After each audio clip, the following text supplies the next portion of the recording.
Hi, everybody, and welcome back to the Press Play Lifestyle Inspired podcast, where we do interviews with inspiring people like Cathy here that helps you find the resources, tools, and support that you need to be your best inspired self. Hi, Cathy. How are you doing today? Great. Thanks for having me on. You're welcome. So, what's up with all of the medals in the background?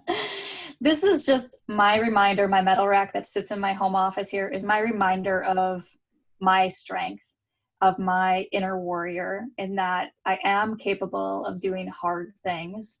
Because we all have those days where we feel beat up, exhausted, we think we can't do something. And all of these medals have been in probably the last 5 years. Oh, So long after high school, long after college, in high school, I couldn't even run a mile in gym class. I was out of shape, unhealthy, overweight. And so this was and is my reminder to myself that I am capable of doing very challenging things. that is awesome. So, I skipped ahead. So, hi, Cathy. That's really cool.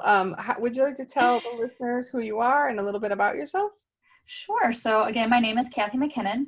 I'm the founder of Wellness Warrior Coaching, and I am a transformation coach. I help busy women take back their lives and do it without burnout and really step into that joy and that confidence that we're all so deserving of. But sometimes it just kind of washes to the side and we put ourselves on the back burner. And so I really work with women to bring that back out and so they can step into being the most inspired version of themselves. Wow, that's awesome. So how did you become like a transformation coach? Because I'm pretty sure that wasn't on my assessment that I took in high school. It's like, what do you want to be when you grow up? I want to be a transformation coach. It was probably somewhere under music teacher, right? I'm not sure. Yeah, creative arts or something, I'm sure. It was definitely not on my radar. And I actually went to school for finance and went into corporate America. So it was not even on my radar. But I had several major life events happen in a very short time frame that really caused me to step back and transform my own life. And when I started overhauling my life, despite everything that was going on, I was still showing up with a smile on my face. And I had some friends and fellow moms say, how are you doing it? How are you still showing up with so much joy and gratitude? Like everything you're doing, everything you're handling, like, how do you do it and still be so happy? And to me, like, that's what life is about. When you can be the healthiest, happiest version of yourself, you can truly serve those around you with the gifts that you were given. So kind of going through all of those challenges led you on a new career path. Is it kind of? Absolutely. Absolutely. Because I never would have thought I would do this. But when I did it for myself and others around me started seeing the results, they were, curious, of course, like, what are you doing? Like, what's the magic secret here? And it's hard work. It's a lot of internal work. It's changing your habits. It's changing your mindset. It's overhauling the way you live. But at the end of the day, it's so worth it because you only get this one life. Yeah. So what was one of the biggest challenges that you had to overcome with a smile on your face Mm-hmm. before you kind of moved through? Yeah, it was definitely a combination, I think. So I was in the middle of my infertility journey, which was a span of 5 years. And in the middle of that infertility journey, I was diagnosed with thyroid cancer. I had no symptoms. I had no family history. I was not the demographic category for this type of cancer. And it was a complete kick to the gut. Like, I wasn't even 30 years old. And here you're telling me I have cancer. It completely blew my mind. And at that point was, okay, now I need to overhaul to be as healthy as I can be because I don't want recurrence to happen. I don't want to bring anything toxic into my life. I don't want to completely live this life of in and out of hospitals and surgeries and radiation and all these toxic treatments. What do I have to do to be as healthy as I can be? So that was my first step in transforming my life. I totally went on a health kick, eating healthy, working out, everything I could do to limit the toxins in my house and my environment. And to me, that completely changes your mindset on how you live. When you're faced with something such as cancer and you don't know what the outcome is going to be, doctors can try their hardest, but you're left with this outcome of, we don't know. We don't know if we're going to get it 100%. We don't know if it's going to come back in 5 years.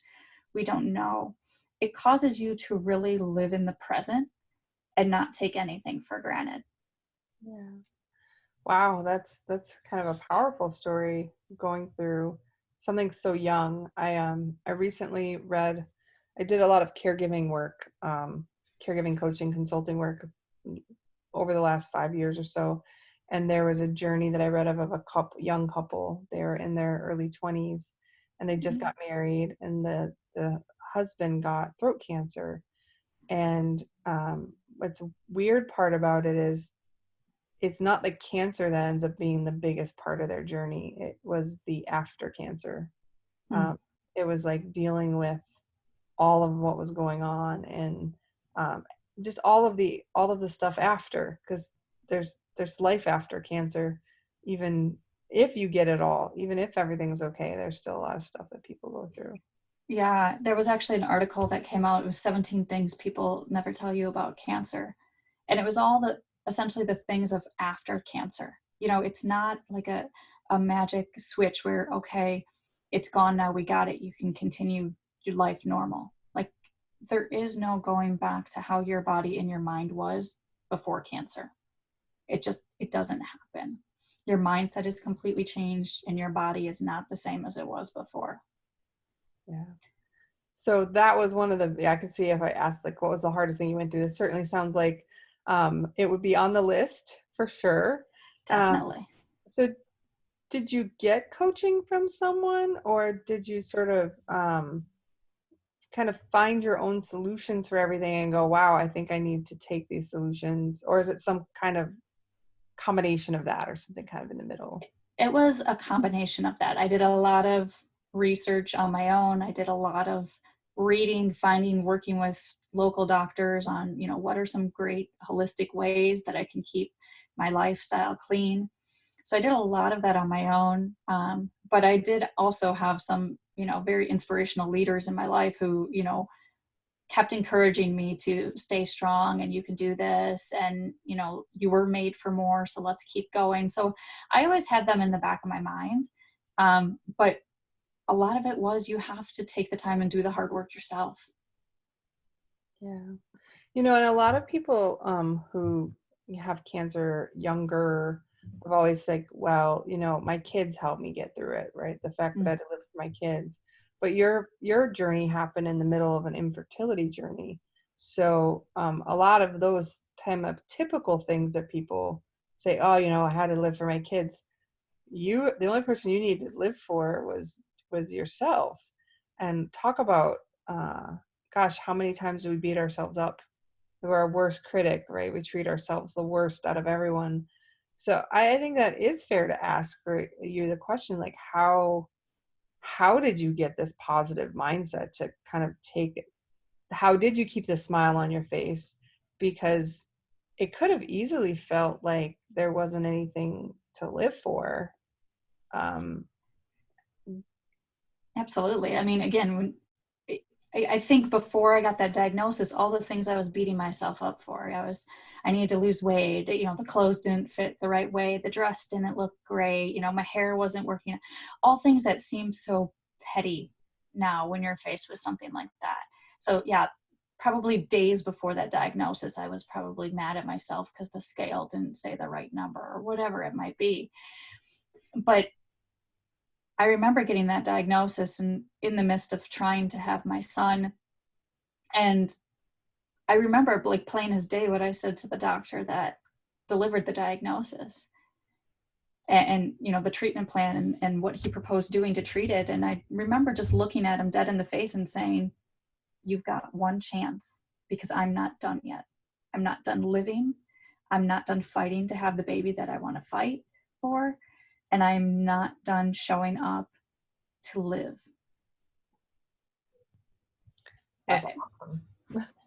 And then, but it doesn't mean that there weren't tears and all sorts of emotional overflow all around that. Yeah. Did you kind of show up differently, right? Like after you got the diagnosis, now you've got stuff to go through, right? It's not Oh, just yeah. now you got it and now you're okay, as you were saying. So how did you kind of transition that great attitude to, I mean, I guess we don't even know, to not having active cancer, or are you in remission right now? How? This year will mark 12 years clean, 12 years of what I call relearning my body. Because yes, the cancer is not in my body, but the cancer treatments, the radiation have all impacted my body so that it doesn't necessarily react in ways that it used to. I'm also on lifelong medication now, which comes with side effects. So it's been learning to manage those side effects. It's been learning to manage that, my body doesn't handle inflammation like it used to. I can't, work 17 hours a day like I used to. I burn out quicker. But all of that was trial and error. And it took years of frustration. Like, why can't I do all the things I used to be able to do? Why can't I just, work till 2 a.m. like I used to? Why do I have to deal with these side effects of this medication? So there was a lot of frustration along the way.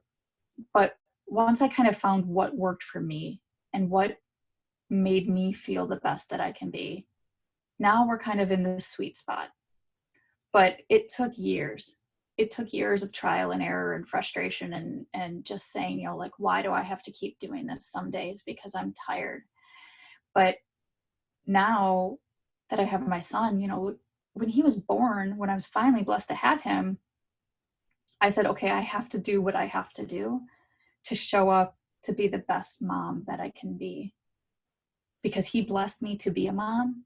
So I owe it to him to, what, maybe the days are longer. Maybe I'm tired some days and just want to give up. But I owe it to him.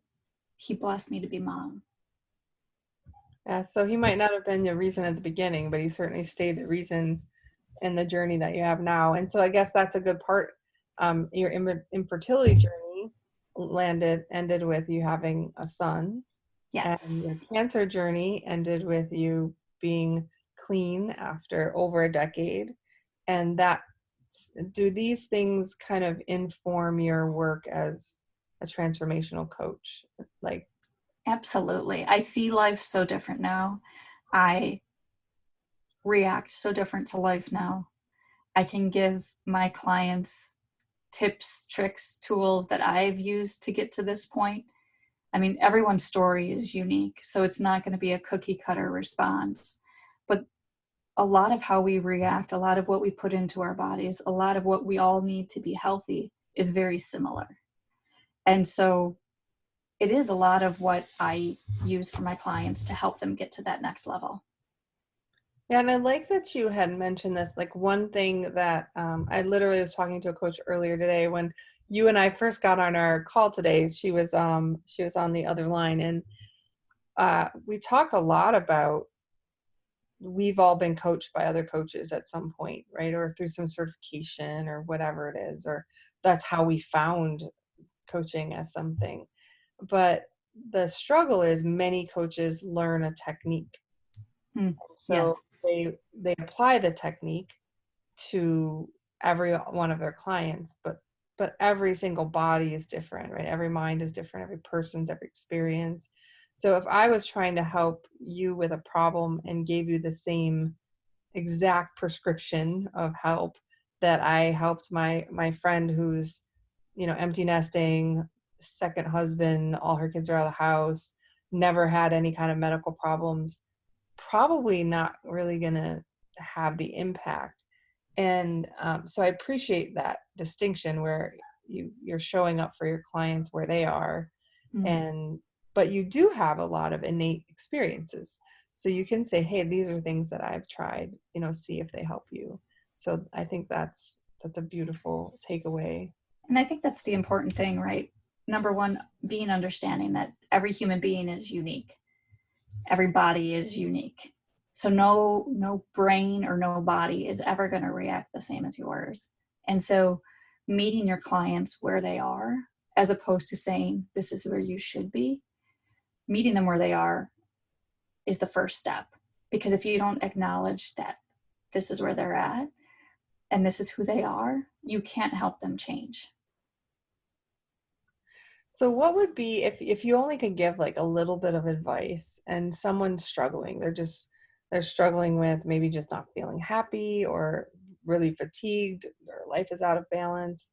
Are there any kind of like foundational things that they can consider that can maybe help just turn the track a little bit more toward the right direction?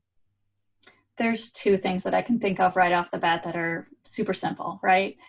And number one is boundaries. And this is one that I know, especially as women, we struggle with because we want to take care of and serve everybody. But when you look at what is drawing your time and your energy, is it getting you closer to that happy place where you want to be? Is it getting you closer to your goals? If the answer is no, you need to stop spending your time and energy on it, because all it is doing is actually draining you as opposed to filling you up. And then the second piece is go out and have more fun. Have fun. Do whatever it is that brings you laughter and joy, whether it's going for a bike ride, whether it's going to an indoor trampoline park with your kids, which is always just laughter. Whatever it is, like, laughter is an incredible medicine. Like, we get so caught up in to-do lists and we jam-packed calendars and running from place to place. Like, stop and have some fun. Yeah, that's so funny that you said that. My kids have this game, the Dance Revolution. It's an old game, and they've been trying to wiggle more in the house because they've been stuck in the house a bit. And so I've resisted for literally like years doing this. And I love to dance in high school, like, but I'm like, oh, that thing's gonna wiggle, this part's gonna bounce. I don't want. It was so much fun. I laughed so hard, like belly laugh, like actually hurt, because I apparently don't laugh nearly enough. Those muscles were underutilized. But laughing is infectious. Like, I'm laughing because I think it's just hilarious. They start laughing, and it really actually changed the whole mood of the house. And no one once joked about anything bouncing or anything jiggling. Like, if not, they're all like cheerleading, like, oh my God, Mom, you've got like 3 stars, you've got like 4 stars, it's so great. And I thought, wow, I've literally avoided having this fun for years because I was worried about something bouncing wrong. How sad is that? Like, You missed out on all those laughs, right? and sometimes being a good parent is, being seen in a joyful state by your kids too. It's not just getting that next checkbox checked and that next to-do things done. So Yeah, it's getting out there and laughing with them as opposed to sitting back and watching them laugh. yeah, I've often said, because I am the hands-on mom, I'm the one in the sand, I'm the one on the playground. Like, people have probably seen me running around a playground like, who is this crazy lady? But you know what? I'm having fun and I'm playing with my son, and that's what he's going to remember. yeah, that's amazing. So is there anything you'd like to share with the audience, or any resources, or where they can find you, so that if they're struggling with any of these same things, they can reach out to you? Sure, absolutely. So my website is wellnesswarriorcoaching.com. And right now, up on there, I do have a guide on how to live a peaceful, joyful life. And it's just several different steps. They're simple. They don't cost anything. You don't need anything. Simple things that you can implement in your day-to-day life just to bring more of that peace and clarity. That's amazing. Thank you. So we'll make sure in the show notes as well that we have the different ways people can contact you. And it was really nice meeting you. Thanks for taking time out of, I'm sure, a crazy schedule with your son being home too. And I hope next time we talk, I see some new medals on the wall. Thank you. And we'll have to, maybe get together soon. I didn't realize we were neighbors. Yeah, there's not a lot of us in the Midwest, so it is nice to meet another professional in this area. So yeah, we'll keep in touch. So it's nice meeting you, Cathy. I look forward to connecting with you again soon. Thank you once again. All right, bye-bye.